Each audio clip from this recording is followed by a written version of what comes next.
Allora, calciatore perché conto vittina che hanno development economics boqonnaa tokko paartii lammaffaa objective of development kaayyoo misoomaa sirriitti ilaalla. Objective of development economics kaayyoo misoomaa yoo xiqqaate jechaadha. Misoomni tokko objective armaan gadii guutuu qaba. Tokkoffaan yookaan kaayyoo armaan gadii guutuu qaba jechaadha. Tokkoffaan to increase availability and wide distribution of basic sustainable goods argama yookaan availability isa jennu argama fi raabsama availability and distribution argama fi raabsama meeshaalee bu'uuraa.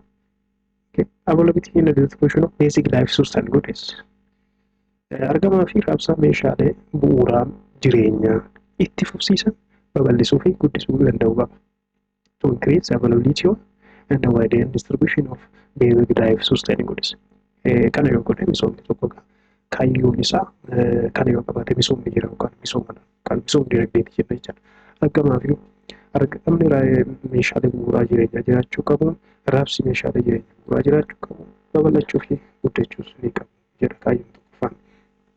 Inni lamaffaa to raise level of living sadarkaa jireenyaa namootaa ol kaasuun yookaan lammiilee jechaan sadarkaa jireenyaa level of living raise ol kaasuun to raise ol kaasuuf. Kana jechuun higher income yookaan galii olaanaa provision of more jobs carraa hojii dabalataa better education barnoota fooyya'ina kennuu fi greater attention to cultural and humanistic value fi xiyyeeffannoo guddaa gatii aadaa fi namaaf kennuu danda'u qaba jechaadha misoomni tokko. So to raise level of living sadarkaa jireenyaa ol kaasuuf maal godha higher incomes galii ol guddisuu kan galii olaanaa argamsiisu provision of more jobs carraa hojii dabalataa better education barnoota fooyya'ina qabu kennu fi greater attention to cultural and humanistic values fi xiyyeeffannoo guddaa gatiidhaa fi aadaa fi namaaf kennuu danda'u qaba dhala namaaf jechaadha. Kaayyoon inni ta'uu qabu inni sadaffaan to expand the range of economic and social choice availability to individual and the nation by freeing them from servitude and dependency. To expand maal babal'isuu qaba jira the range of economic and social choice filannoo dinagdee fi hawaasummaa nama dhuunfaadhaa fi sabaaf garbummaa irraa hirkattummaa jalaa baasu bilisa baasuun babal'isuu qaba hojii akkasii babal'isuu qaba filannoo dinagdee babal'isuu qaba hawaasummaa nama dhuunfaa fi saba babal'isuu qaba garbummaa fi hirkattummaa jalaa bilisa baasuun qaba jedhee amanachaa. To expand range of economic range of sadarkaa dinagdee guddisu social choice filannoo hawaasummaa jiraachuu qaba for individuals nama dhuunfaaf and for nations sabaaf akka waliigalaatti. Freeing them from servitude and dependence hirkattummaa fi garbummaa yookaan bakkaltummaa jalaa bilisa baasuu danda'u qaba jira. Walumaa yoo danda'e jala nyaataan wantoota standard livingidhaaf barbaachisu ta'an. Qabxiin inni tokko tuqaan shan akkuma ilaalle misooma dinagdee fi guddina. Kana jechuun wanti inni economic development and growth. Economic development jechuun maal jechuudha? Economic growth jechuun maal jechuudha? Economic development jechuun dinagdee misoomaadha yookaan misoome. Economic growth jechuun immoo dinagdee guddate yookaan guddina isa jennu garaagarummaa isaanii ilaalla jechuudha. This is very fantastic title. Yeroo baay'ee elaborate godhee yookiin adda baasee kan jedhamu gaafiin inni jira yookaan filannoo keessa waan barreessidha. Baay'ee development economics ilaallatee gaafiin dhufuudha. Short answer choice irraa lafee tiraashii exam irraa hafe kanneen hedduun baay'een isaanii short term essay ta'uu danda'a. Barreessii ta'uu danda'a. Short answer ta'uu danda'a. So short essay ta'uu danda'a. Long essay ta'uu danda'a. You should have to take the idea here. The term economic growth jechi misooma guddina yookaan immoo guddina dinagdee fi guddina misoomaa jedhu yeroo tokko inni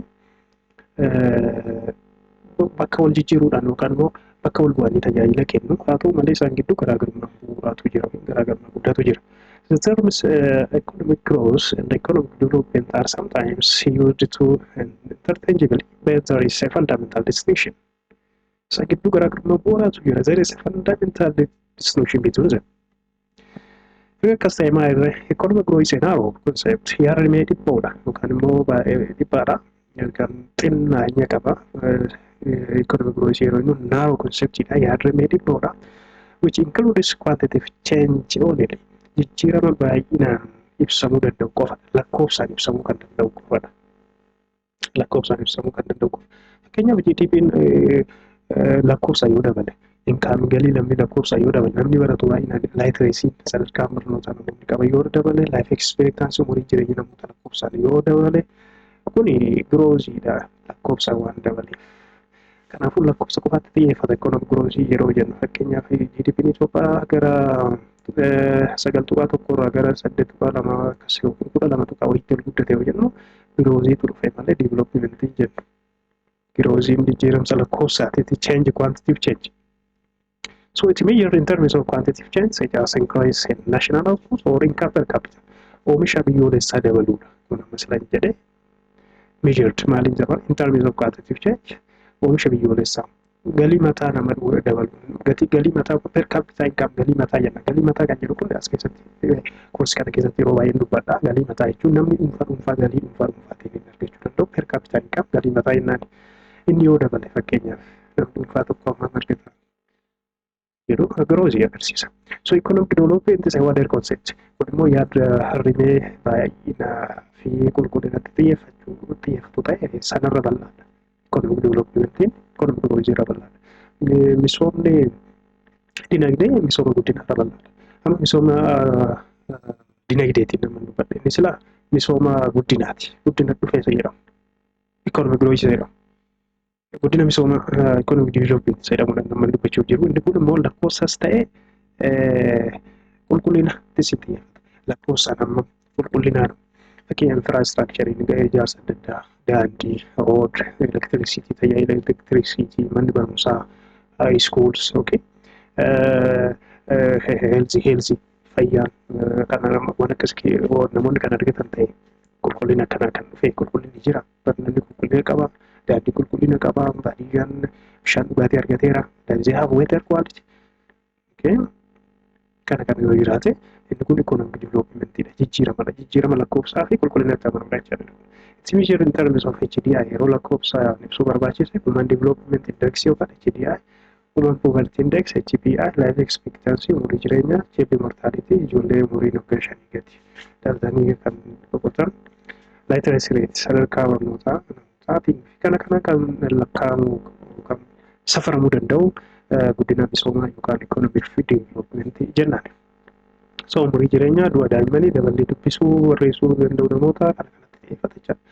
Kanaafuu economic developmentiin yookaan misoomni dinagdee misooma guddatee fi jijjiiramsa quality change qulqullinaa walitti hammata.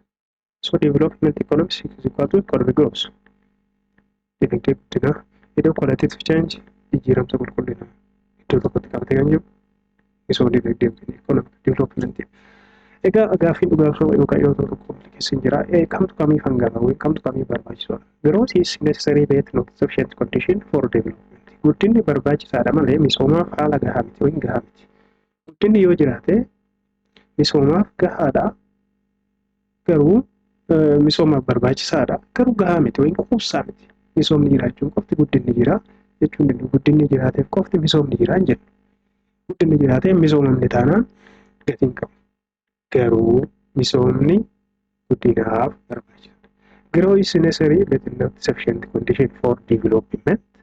But development is sufficient for growth.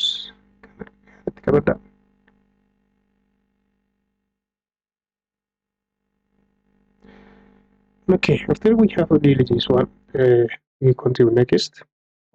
If you are full kana fara utatan subscribe comment godha ifama for this stack.